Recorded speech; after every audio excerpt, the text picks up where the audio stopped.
ku soo dhawaada dhegaystayaal barnaamij kale oo ka mid ah barnaamijyadii xiriirka ee ku saabsanaa taariikhda Soomaalida. barnaamijkana waxa weeyaan kii 14aad.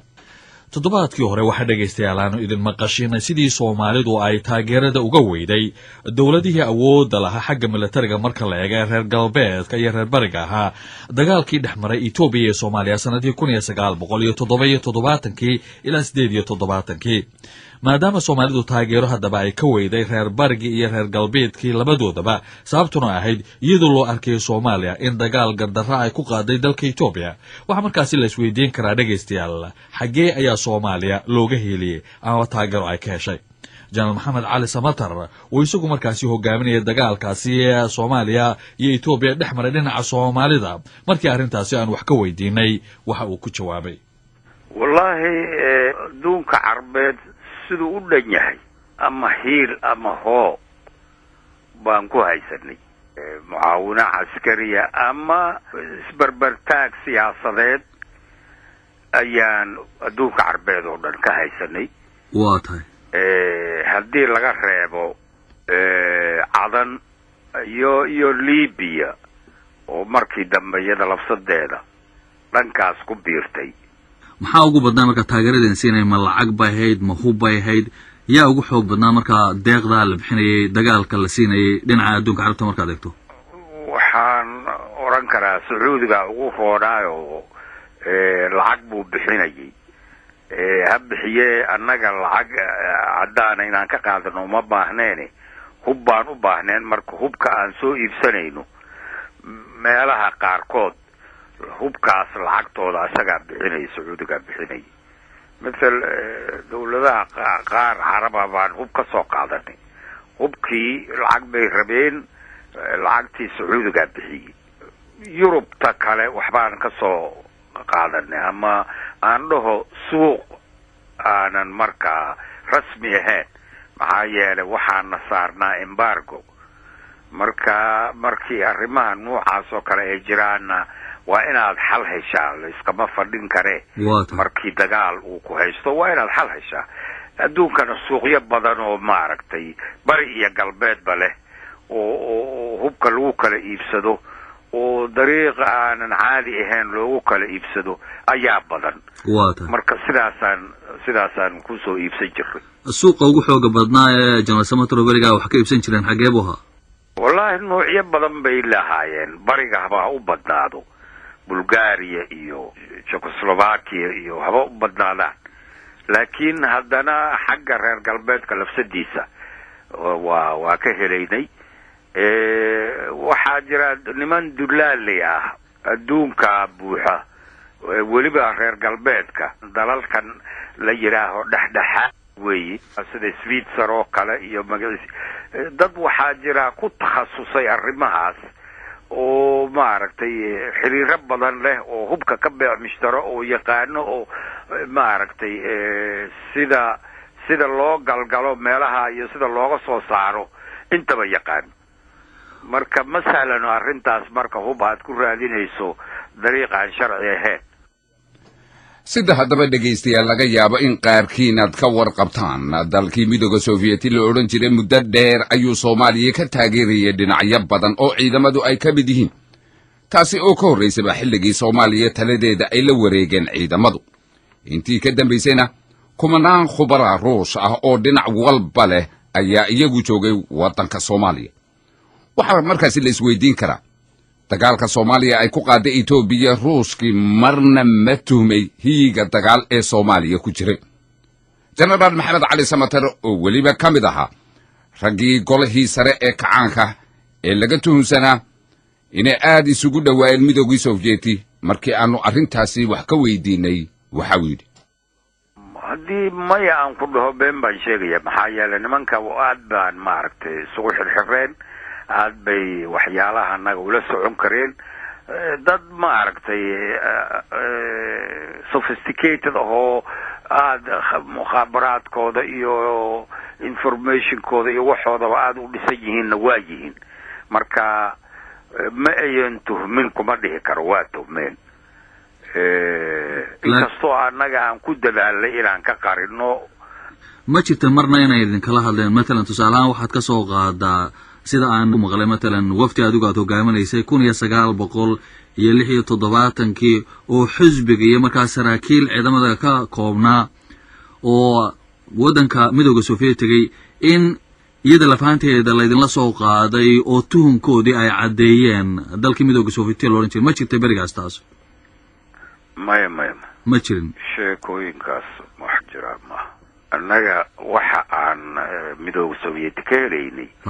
ama ka qaadanayna wuxuu ahaa qorshe maaragtay sanawi oo la isla yaqaano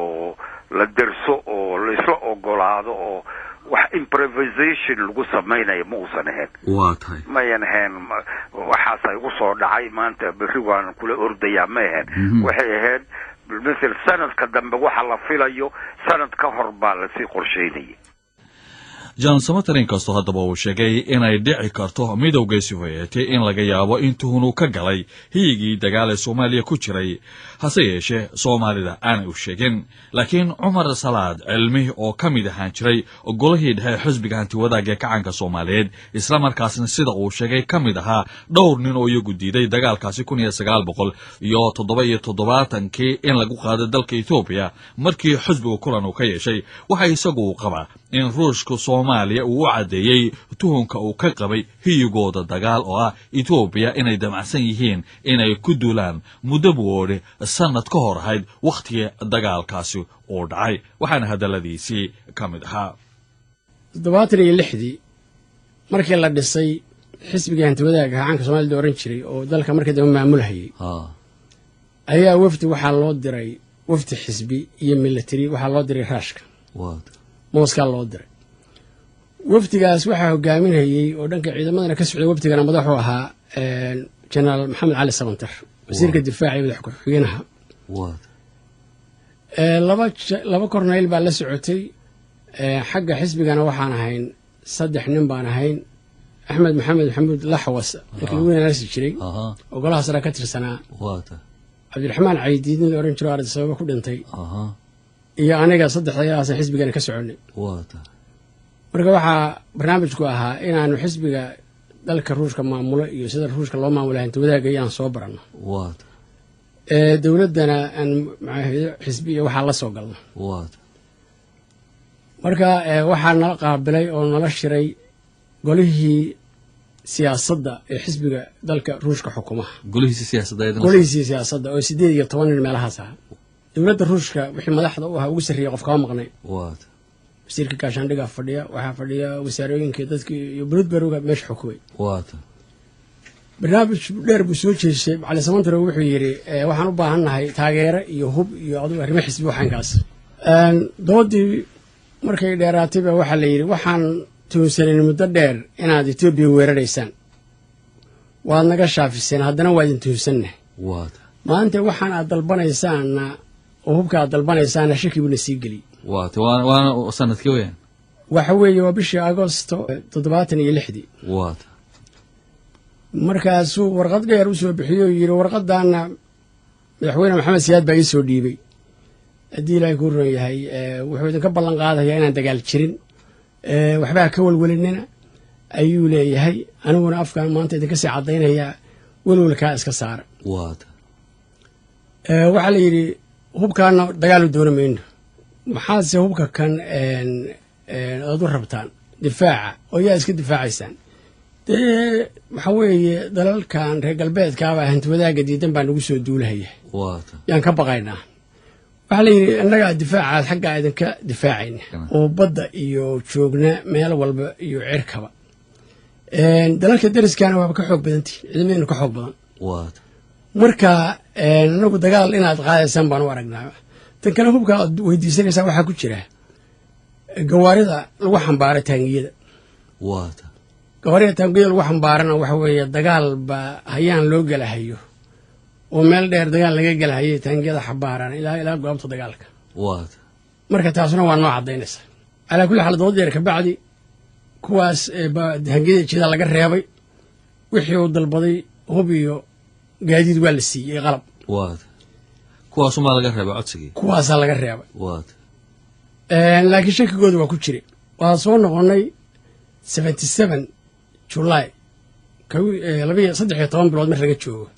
12 bishii July 77 ayaa golaha dhexe oo xisbiga waxaa la keenay mooshin ama arrin dooda la keenay waxaa la yidhi mawduucu waxa weeye laga doodayaa dagaal in la galo dalalkii maqnaa si loo xoran lahaa dalkii maqnaa oo dalka Soomaali galbeed yaa maalinta ka soo jeediyay golaha ay dhantay madaxweynaha ka soo jeediyay Maxamed Siyaad dood kadisa ay ahayd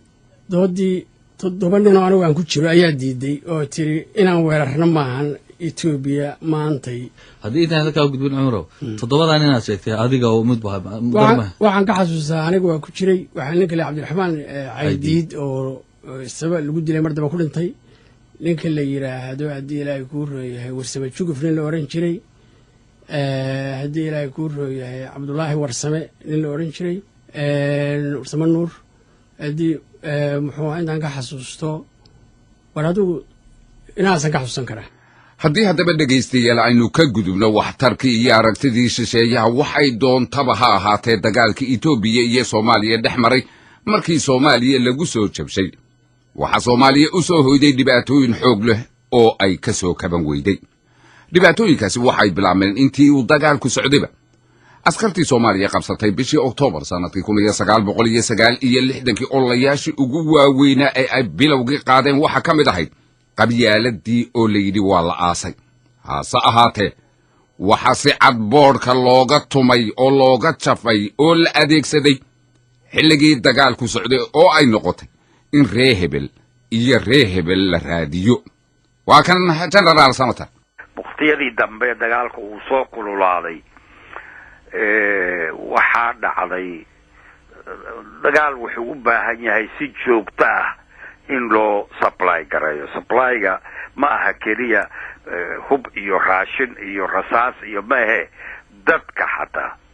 marka ragga waxbaa dhaawacmaya waxbaa dhimanaya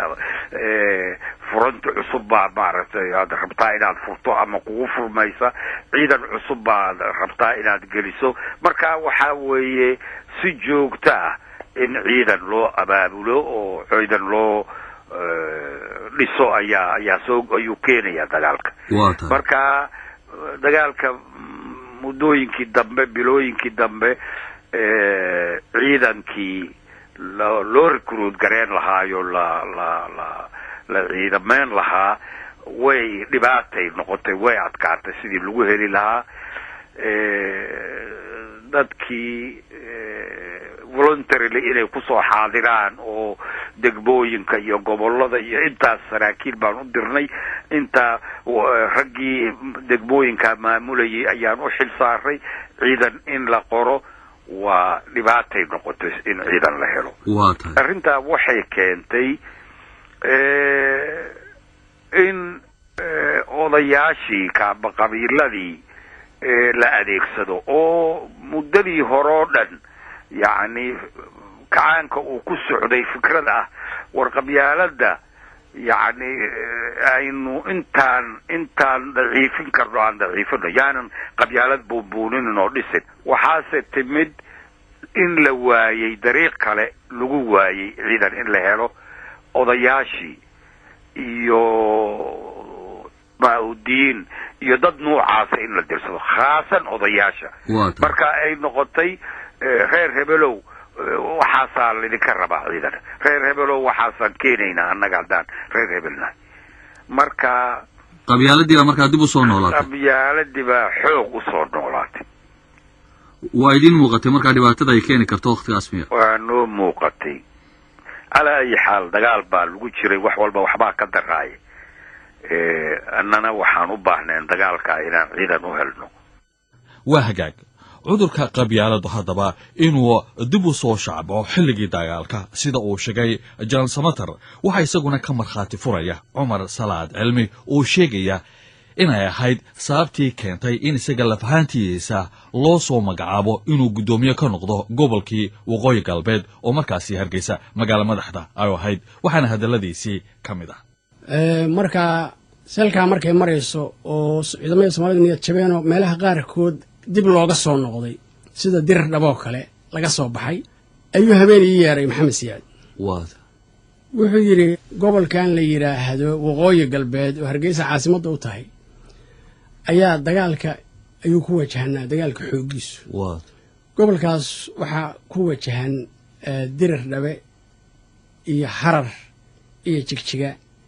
oo waddada loo maro ardisababana ah meelaha ugu muhiimsan etoobiyana ah dalkii soomaalidu sheegaysanaysna ah habeen buu ii hore wuxuu yidhi dhulalka wax laga dhisay iyo dhulkaana waa adiga tegi jiray waa taqaanaa hargeysana horaad uga shaqayn jirtay gobolka waqooyi galbeed waxaan doonayaa inaad guddoomiyihii gobolkaas iyo dadkiibaa isqabsaday markaa dadkiibaa dagaalkii hakiyey bulshadu dagaalka haddii aan ku jirin ciidanku ma dagaalami karo marka inaad bedeshay guddoomiyaha gobolka oo aad halkaa tegtid yaa markaa guddoomiye ka hana waxaa jenaraal bilo rafla ah waxaan idhi bile waa saaxiibkay waanan aqaanaa waan wada shaqayn jirnay bile waa nin iga karti badan marka ninkaas ma bedeli kare maadigadays oo waxa bile qaban waaya qaban kari maayo wuxuu yidhi adigaan kuu gartaye waa inaad meesha tagtaa meeshii waxaa markaas waa February 78 wey ha dagaalku markaas ilaa sanadkii hore July buu socday waana lagu daalayo ciidamadu hor socod mooyaan ma laha markaasuu magaaladii baan tegey dadkii baan la hadlay shiriyey hargeysa waxaan idhi maxaad bile ku diideen oo aad ula shaqayn weydeen bile intaasuu gobolka ka shaqaynayay wax badan buu ka qabtay waa nin wanaagsan buu ahaaye waxa la wax kale kuma diidine ciidamada Soomaali galbeed oo dhanka shishe ka soo jeeda ayaa la hubeeyey muxuu ahaa jabhadaha Soomaali galbeed marka bila ma hubeen baa inay dawladda hubeysay marka waxay qabaylkii kale oo anaga qabaylkayaga ahaa oo xuduudka ay wada yaaleen Itoobiya gudaheeda ayaa hubkii lagu dhacay dadkii lagu laayay barkadihii looga dhacay intaasna waxbaana bilana waxba kama qaban karo yiri wuxuu dawladda dhaxa waxa waxaysay markaan arkay arrintii inay hereg tahay baan madaxweynihii ku laabtay waxaan idhi dadka dhanka kan hargeysa qabaylka ka tirsan oo dhinaca Itoobiya dega ayagana waa in hubka la siiyaa qolada jabhadaha iyagoo waa jabhado oo Itoobiya la dagaalamaya qabaylka dadka kale oo jabhadaha oo dhacayna waa isaga celinayaan oo dadku markay isku hubiyiin isku miisaabeen ma taqaana isku dhawrayaan isku xadgudbmayaan uu yeelayo wuxuu yiri hub oo qaybiyo sidii baan uga jabhadahan ka dhigaa waxaan Itoobiya la dagaalamaysaa Soomaaliya la dagaalamaysaa sidii bay ku joogsatay dhicii iyo lagu kala joogsaday dadkiina markii sidii bay hawsha ku galeen haddaba dagaalkii 1977 markii Soomaaliya lagu soo jabiyey oo uu go'ay xiriirkii ka dhaxeeyay midowga Soviyeeti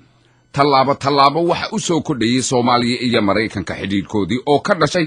istiraatiijiyadii Mareykanku uu ka lahaa gacanka khaliijka kadib markii midowgii Soviyeeti ay farageliyeen waddanka Afghanistan sanadkii 1979 heshiiska Shandhiga ayaa dhex maray labada dhinac sanadkii 1980 oo Mareykanka loogu ogolaaday military ahaan inuu isticmaalo magaalada Berbera Mareykanku gargaar xoog ah ayay Soomaaliya markaasi siiyeen sanadihii 1980 laakiin